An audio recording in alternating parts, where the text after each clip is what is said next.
किस्तों पे मोबाइल कैसे लेते हैं। दोस्तों, अगर आप भी अपना कोई मोबाइल है जिसे आप फाइनेंस पे लेना चाहते हैं और उसकी ईएमआई टाइम से भरना चाहते हैं, तो ऐसे में अगर आप भी सोच रहे हैं कि भाई किस्तों पे मोबाइल कैसे लेंगे, तो चलिए दोस्तों बने रहिए इसी वीडियो में और ये वीडियो आपके लिए काफ़ी अच्छी होने वाली है। मैं हूँ धीरेन्द्र सिंह बिष्ट और आप अभी देख रहे हैं टेकनेट मी। तो दोस्तों एक बात ध्यान दीजिएगा, किस्तों पे मोबाइल लेना, फाइनेंस में मोबाइल लेना ज़्यादा मुश्किल वाला काम नहीं है, बहुत ही आसान है। कुछ ही स्टेप आपको करने हैं।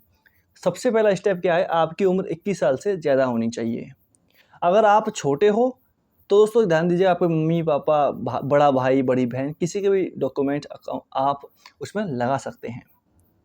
और उसके अलावा आपके पास में होना चाहिए आधार कार्ड, पैन कार्ड, अपने बैंक की पासबुक। ये 3 चीज़ तो ऐसी है जो आपके हाथों में होनी चाहिए जब आप फ़ोन लेने जा रहे हो।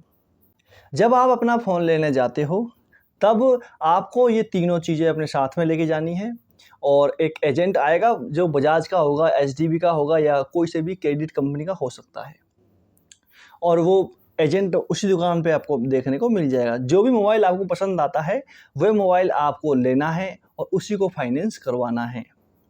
आपका आधार कार्ड, पैन कार्ड और जो आपका बैंक है वो उस तीनों को जोड़ेगा और आपकी लिमिट सेट कर देगा।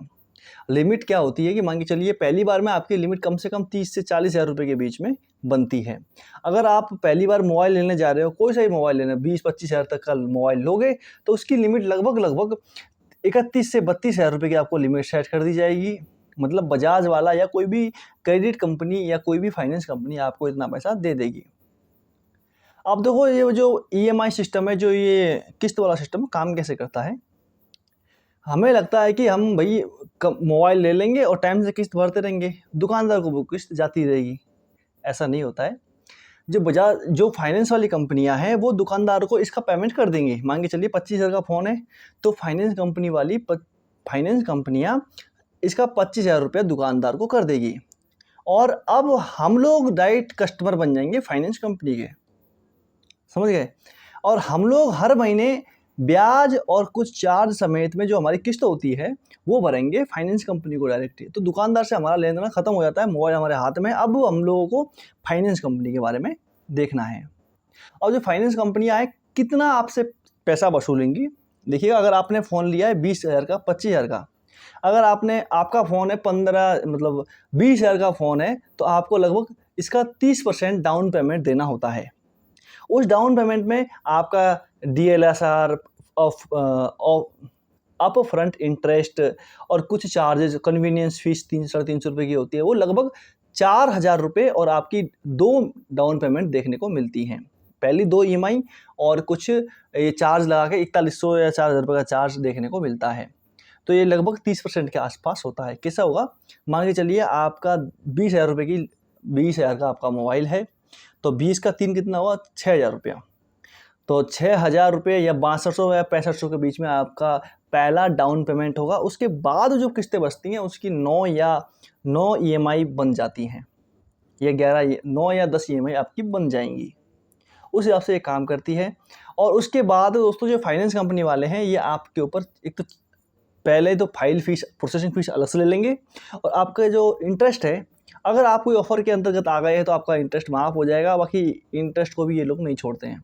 इंटरेस्ट लगभग 25 से 30% के बीच में आपका इंटरेस्ट देखने को मिलता है। तो इस प्रकार से आपका यही मोबाइल लगभग 4 से 5 हज़ार रुपये आपको महंगा पड़ जाएगा। हालांकि हमारे पे तो इंटरेस्ट नहीं था, तो इस प्रकार से हमें केवल और केवल 3,000 रुपये ही महंगा पड़ा था, लेकिन इसमें हमें टाइम अच्छा खासा मिल गया था। 9 महीने का टाइम हमें दिया गया था। 9 महीने में हम लोगों ने हमारी किस्तें पूरी कर दी और आज हमारा अकाउंट बिल्कुल क्लोज है। दोस्तों इस प्रकार से आपका जो किस्त वाला सिस्टम है वो काम करता है। अगर आपको किसी भी कंपनी से किस्तों पे मोबाइल लेना है और आपके मन में कोई प्रश्न है तो नीचे कमेंट ज़रूर कीजिएगा। और बाकी दोस्तों जो प्रक्रिया है, आपको बहुत ही सिंपल प्रक्रिया है। आपको जाना है, अगर बजाज को या किसी दूसरी कंपनी को आप अच्छे लगे तो आपकी लिमिट बन जाएगी, नहीं दोस्तों काफ़ी बार रिजेक्ट भी हो जाता है। मतलब काफ़ी बार ऐसा होता है कि आपका फाइनेंस ना हो और आपको किस्तों पे मोबाइल ना मिले।